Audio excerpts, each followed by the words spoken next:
ଢେଙ୍କାନାଳ ଜିଲ୍ଲା ଗଁଦିଆ ବ୍ଲକର 29 ଗୋଟି ପଞ୍ଚାୟତ ନିର୍ଭର କରୁଥିବା ଶ୍ରୀରାମଚନ୍ଦ୍ରପୁର ଗୋଷ୍ଠୀ ସ୍ୱାସ୍ଥ୍ୟକେନ୍ଦ୍ର ସାମ୍ନାରେ ହେଉଥିବା ଶାନ୍ତିପୂର୍ଣ୍ଣ ଧାରଣା ଚତୁର୍ଥ ଦିନରେ ଧାରଣା ଭଙ୍ଗ ହୋଇଛି।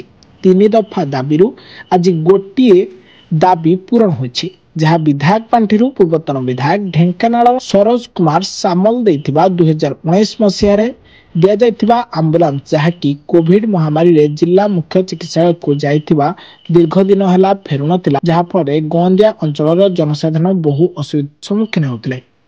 ସେ ଆମ୍ବୁଲାନ୍ସ ଗୁରୁବାର ସକାଳୁ ଆସି ଶ୍ରୀରାମଚନ୍ଦ୍ରପୁର ମେଡିକାଲରେ ପହଞ୍ଚିଥିଲା ଓ ଆଗାମୀ 1 ମାସ ମଧ୍ୟରେ ପୋଷ୍ଟମର୍ଟମ କାର୍ଯ୍ୟ ଆରମ୍ଭ ହେବ ବୋଲି ଲିଖିତ ଆକାରରେ ଶ୍ରୀରାମଚନ୍ଦ୍ରପୁର ଗୋଷ୍ଠୀ ସ୍ୱାସ୍ଥ୍ୟକେନ୍ଦ୍ର ଅଧିକାରୀ ଡକ୍ଟର ସ୍ଥିତିପ୍ରଜ୍ଞ ମହାନ୍ତି ଦେବା ପରେ ଧାରଣା ଭଙ୍ଗ ହୋଇଥିଲା।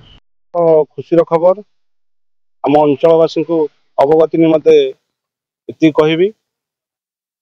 ଆମ ଗଁଦିଆ ବ୍ଲକର ଯେଉଁ ସାମ୍ବାଦିକ ବନ୍ଧୁମାନେ ଗୋଷ୍ଠୀ ସ୍ୱାସ୍ଥ୍ୟକେନ୍ଦ୍ର ସମ୍ମୁଖରେ ଦୀର୍ଘ 4 ଦିନ ହେବ ଧାରଣାରେ ବସିଥିଲେ, ଯେଉଁ ଅଞ୍ଚଳର ଦାବିକୁ ନେଇ, ମେଡିକାଲର ଦାବିକୁ ନେଇ, ଆଜି ତାହା ପୂରଣ ହୋଇଛି। ସମ୍ଭବତଃ ମେଡିକାଲ ଇନଚାର୍ଜ ଆସିକି ଏଠି ଆମକୁ ଲିଖିତ ଆକାରରେ ପ୍ରତିଶ୍ରୁତି ସାମ୍ବାଦିକ ଭାଇମାନଙ୍କୁ ଦେଇଛନ୍ତି ଯେ ଆଜି ପୂର୍ବତନ ବିଧାୟକ ଦେଇଥିବା ଆମ୍ବୁଲାନ୍ସ ଗାଡ଼ିଟି ମେଡିକାଲ ପରିସର ଭିତରେ ଅଛି, ତାହା କେମିତି ସୁଚାରୁ ରୂପରେ ଚାଲିବ ସେ ମଧ୍ୟ ଆମ ସହିତ ଆସିକରି ଏଠି ସାମ୍ବାଦିକ ଭାଇମାନଙ୍କ ସହିତ ଆଲୋଚନା କରିଥିଲେ।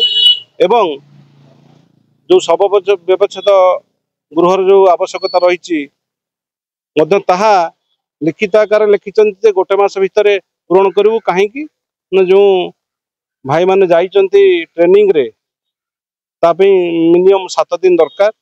ଯାହା ଯାହା ରିକ୍ୱାରମେଣ୍ଟ ସେ ଆମକୁ ଲିଖିତ ଆକାରରେ ଦେଇଛନ୍ତି, ବଡ଼ ସୌଭାଗ୍ୟର କଥା। ଆଉ ଯେଉଁ କଥା ଡାକ୍ତର ରିକ୍ରୁଟମେଣ୍ଟ କଥା, ଆକ୍ଚୁଆଲ ସେଟା ଗୋଟେ ଟେକ୍ନିକାଲ କଥା, ସରକାରଙ୍କର ନୀତି ନିୟମ ଅନୁସାରେ ହେବ। ଆଶା ରଖିବା, ଯେହେତୁ ଖୁସିର କଥା ଆମ ଅଞ୍ଚଳର ବିଧାୟକ ହେଉଛନ୍ତି ମାନ୍ୟବର ମନ୍ତ୍ରୀ, ନିଶ୍ଚିତ ଭାବରେ ଆମର ଆଶା ଯେ ଗଁଦିଆ ମାଟି ଏବଂ ଗଁଦିଆର ଗୋଷ୍ଠୀ ସ୍ୱାସ୍ଥ୍ୟ କେନ୍ଦ୍ରକୁ ନିଶ୍ଚିତ ଭାବରେ ଯେ ଯାହା ଦରକାର ଡେଭଲପମେଣ୍ଟ ସେ କରିବେ ଏବଂ ଡାକ୍ତରଙ୍କର ଯେଉଁ ପଦବୀ ଅଛି ସେ ନିଶ୍ଚିତ ପୂରଣ କରିବେ ବୋଲି ଇନଚାର୍ଜ ମହୋଦୟ କହିଲେ। ଏବଂ ଏଠି ଧାରଣାରେ ବସିଥିବା ସମସ୍ତ ସାମ୍ବାଦିକ ଭାଇ ଭଉଣୀମାନେ ମଧ୍ୟ ତାଙ୍କ କଥା ରାଜି ହୋଇ ଏବଂ ଚନ୍ଦ୍ରଶେଖରଙ୍କ ଉଦ୍ଦେଶ୍ୟରେ ସମର୍ପିତ କରି ଆଜିର ଏହି ଧାରଣାକୁ ସ୍ଥଗିତ ରଖିଲେ। ମୁଁ ମୋ ତରଫରୁ କହୁଛି, ଜଣେ ଅଞ୍ଚଳର ଯୁବକ ହିସାବରେ ସାମ୍ବାଦିକ ଭାଇ ହୁଅନ୍ତୁ ବା ଅଞ୍ଚଳର ଯେକୌଣସି ଗୁଣିଗାନୀ ଲୋକ ହୁଅନ୍ତୁ, ଅଞ୍ଚଳର ଯେତେବେଳେ ବିକାଶ ଦିଗରେ ଡାକରା ଦେବେ ଆମେ ତାଙ୍କ ସହିତ ସାଥ ଦେବୁ ଏବଂ ଶାନ୍ତିପୂର୍ଣ୍ଣ ଉପାୟରେ। ଜୟ ଜଗନ୍ନାଥ। ଧାରଣା ଆଜି ସଫଳ ହୋଇଛି।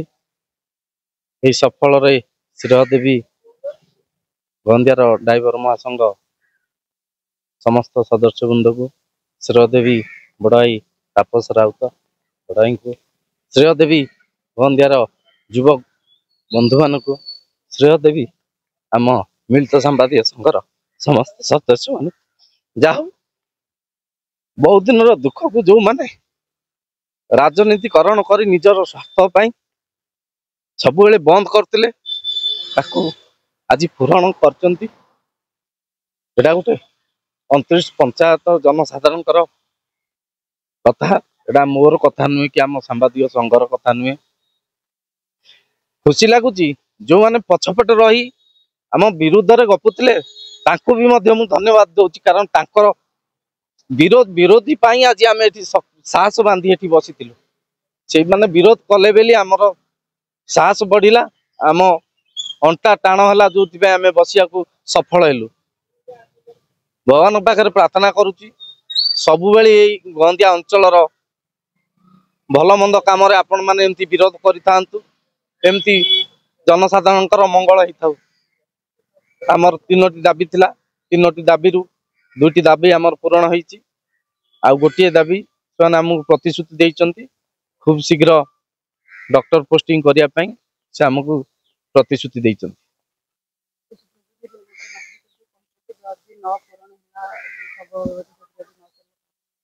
ଯଦି ଶବ ବ୍ୟବଚ୍ଛେଦ ଗୃହଟି 1 ମାସ ଭିତରେ ପୂରଣ ନହେଲା, ଇଏ ଧାରଣା ଥିଲା, ଆଗାମୀ ଦିନରେ ଅମରଣ ଅନଶନ ହବ। ମୋ ନାଁ doctor Sthitaprajna Mohanty, medical officer incharge CSC Sriramachandrapur.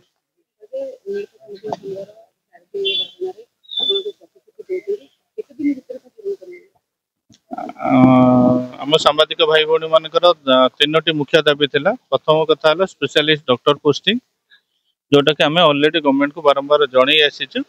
Government तार प्रोसेसिंग से माने गवर्नमेंट कहया कथा जे से ऑलरेडी प्रोसेसिंग रे अछि, तबले काउंसलिंग हबो से माने पोस्टिंग हेबे।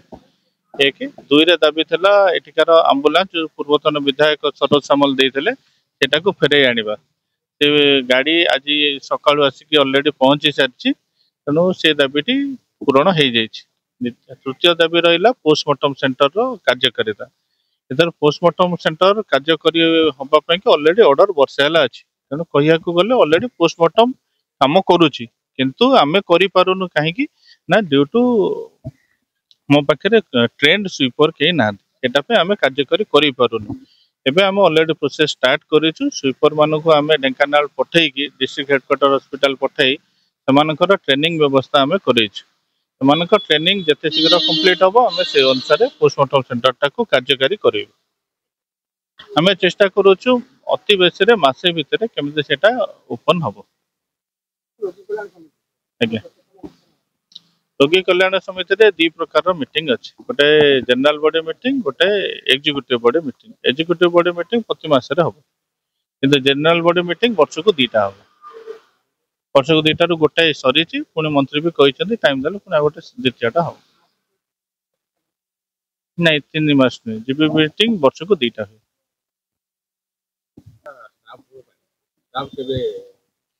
स्टाफ पूरण कथा तो आम हाथ में नहीं, आमर जहाँ रिक्वायरमेंट से आम लिखिक देचु। आगुरी सब CHC car 8 bed, car 10 bed, car 15 bed जाइला। एबे मझे गवर्नमेंट नोटिफिकेशन आसी सब सीएचसी गुराक 30 बेडेड हम। जब 30 बेडेड है आस्ते आस्ते अपग्रेड हम, से अनुसार रेसीओ बेड रेसीओ अनुसार स्टाफ पोस्टिंग हो। शुणु डेपुट डिस्ट्रिक्ट सारा कौन ओडिशा सारा डॉक्टर माने संकट अच्छी, संख्या बहुत कम, तेणु आम जहाँ को डेपुटेशन आनिले भी से आसबे तेणु नाई सी तो डिस्ट्रिक्ट हेडक्वार्टर पेसेंट लोड बहुत अधिक, से किए राजी होना आसपे। फेरी फेरी कौटी स्पेशलिस्ट एत ना, जड़े 2 जन जी अच्छा सी सब माने पूरा ओभरलोडेड होके अच्छा, तेणु आम तथा कथा हाँ कि ना लोक सर्विस जहाँ करहब आम कर। गौंदिया सांबादिक आम 4 दिन धरी जो धारणा आज बसीलु, जहा धन्यवाद देव इंचार्ज को आमर जो सहयोग करते जो बंधु मैंने जहाँ गौंदियार युवपीढ़ी हूँ कि ड्राइवर महासंघ हूँ समस्ते आज आमको सहयोग करते, जहाँ समस्त आज आम ये सफलता पाइचु।